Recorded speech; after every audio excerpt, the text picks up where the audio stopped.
What's going on, guys? Welcome to the channel. Today's video is going to be about the unboxing, setting up, and the review of the Runn Smart Treadmill sensor from North Pole Engineering. I did buy this directly from Zwift. It came in a couple of days. Wasn't too bad. At the time of this video, it cost me right around $100. Um, eh, Not bad of investment, I guess. Yeah, the reason why I bought this really quick is because I was doing a lot of my indoor training inside, obviously inside indoor, because of the coronavirus and everything like that. So I decided I wanted it to record my my speed, my actual workout cadence and all that good stuff. I was trying that on my watch, but my speed was all over the place.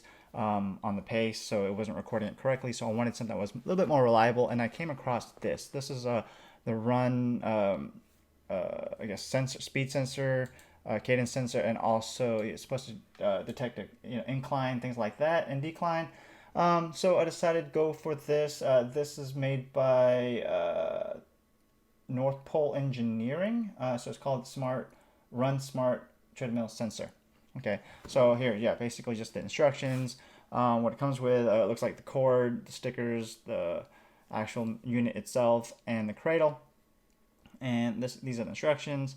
Yeah, looks cool. Yeah, so like I said, I wanted to be able to record my speed and cadence and all that so I can upload it to Strava, because they say if it's not on Strava, it didn't actually happen, blah blah blah. So anyway, here's a 3M tape. I guess that's to hold the cradle down. I don't know why they need 3 of them, but whatever.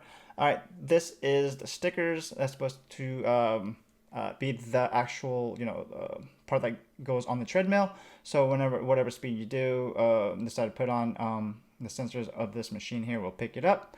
And yeah, my first initial thought of this right here, it was really light. I'm not saying that it's like a cheap feeling or anything. It's not like that or anything. I guess you don't need it to be heavy, whatever. All right, so it pops out of that cradle.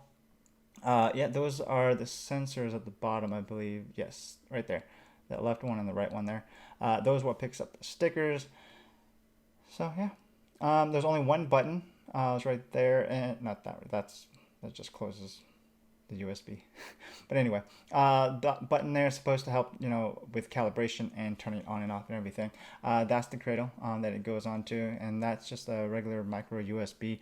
I don't know why it didn't come with a power adapter, or like the power brick, whatever you want to call it. But whatever. Yeah, doesn't look like it's supposed to come with one. Whatever. But overall, I got everything. Happy. Let's go ahead and get this thing set up. All right. The first thing you're going to want to do is clean off your treadmill. You don't want that thing, it's probably nasty anyway from all that sweat. Look at that's disgusting. But anyway, wipe it down really good. All right, first thing you want to do is get that. They said that you can put on either left or right side of your treadmill, put it near the back, so this way you don't kick it by accident. So yeah, it's supposed to be the height of that is around like a pencil height or so. Let me look. Yep. Okay. And so it says that measure out your treadmill, and you can put about 3 or 4. You can not just use one, they said, but they should use 3 or 4 is what they recommend. So I spaced it out based on how long my treadmill belt was. It was 112 inches, so I divided that by 4, and 28 inches altogether for my treadmill. But as you can see here, the pace was just jumping all over the place. Look at that. 13 miles an hour or 13-minute pace, 6-minute pace is just all over the place. It was frustrating. So I started thinking, okay, what could be causing this? And I noticed that my treadmills I have 2 treadmills. One is like matted black right there, and this one's kind of glossy. So I'm wondering if the gloss was messing up or interfering with the sensor. So I decided to test it out. I just used one piece of tape right there on my other treadmill. So I just cranked that up, and it looked like it's dropping down. I had it set to 12-minute pace. Looks like it's set at 10:58, but look, it's consistent. It's not bouncing all over the place, which is really cool. So a quick calibration, just hold down that button for about 6 seconds, and then you let go. And then once you let go, it takes a few seconds, and then bam, look at that, 12-minute pace. Awesome. So I'm really happy with that.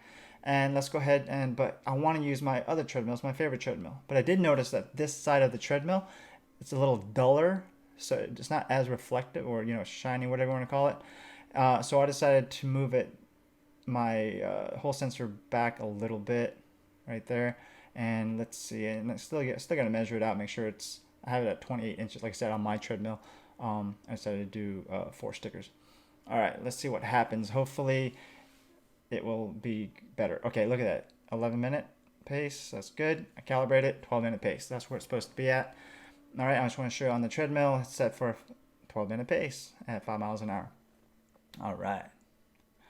Nothing, you definitely want to glue this sucker down. The tape, the sticker, you see that? A piece of that sticker flew right off. Here's a slow motion. Look at that, bam, hit the wall. Yeah, you want to glue that down so it doesn't fly off of your treadmill while you're training. Just, don't be as messy as I am, apparently. Look at that. You can even use it on your watch. So it's a 740 in case if you don't have Zwift or something. Here's pretty close. It says 748-ish, I think, so what it said on that screen. And on my treadmill, it's set at 730, so it is off just a little bit, but it's still way better than it was.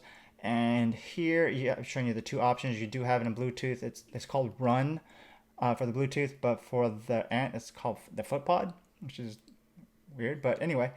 So whatever you decide to do, if you decided to use the Bluetooth version, make sure you do that on both the cadence and the speed.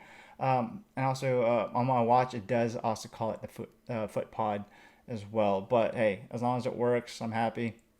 As you can see here again, side by side, one's using the Bluetooth, one's using the Ant Plus.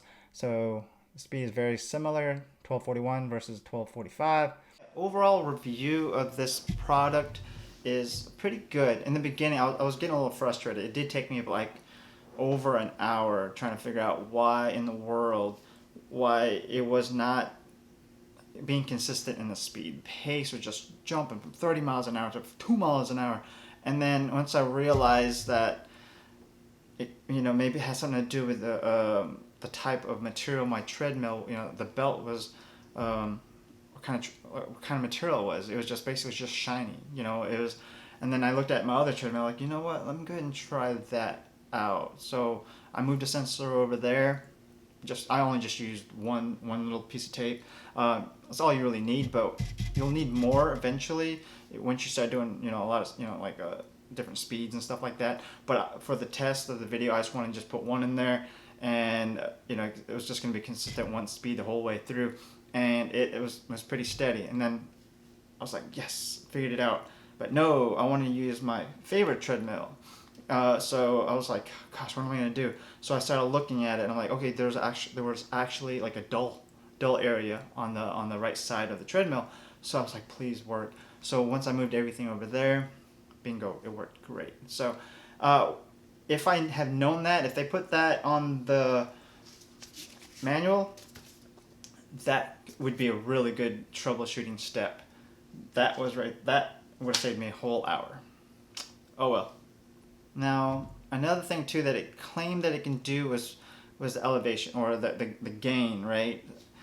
And I couldn't get it to work. I tried it on multiple watches. I tried it on this watch here, which is the 735 XT, okay? And then I also tried it on my older one, the Garmin 920 XT. And then I also tried it on the Wahoo app on my phone, my Samsung phone. Nothing. Overall, I think it's a great product. The reason why I like it, besides the fact that it didn't do the percentage, the gain, incline, decline, things like that, that didn't bother me. I just wanted to be able to record my speed, my cadence, and my actual workout and be uploaded to Strava, right? Because on a treadmill, it won't, unless you have a smart treadmill, that won't work. So I turned my dumb treadmill into a smart treadmill with this Runn product, and it did that. It got the speed, got my cadence, and everything like that. So when I do my indoor workouts, which I love to do, I'll be able to put it up there and post it up. Whenever I tried to use the cadence and speed on this alone without the Runn, it was all over the place, Or when I was trying to use a different foot pod, that was kind of all over the place a little bit. So sometimes I'd be running like, 6-minute pace, but, on Zwift or something, right? And then, but I was actually only doing like 7, so it was felt like I was cheating. But anyway, so those runs, I wouldn't post them up, and I was sad because that's half my workout. I love work more than half my workout is training, running, biking inside. So I like it. It's definitely gonna be a fun ride. I'm gonna go ahead and probably do another video on maybe trying to figure out why the incline didn't want to work. Alright, well, hope you guys like this video. If you enjoyed it, please go ahead and give it a thumbs up. And watch my other videos, subscribe, whatever, do those things that people do. Okay? Alright, bye guys.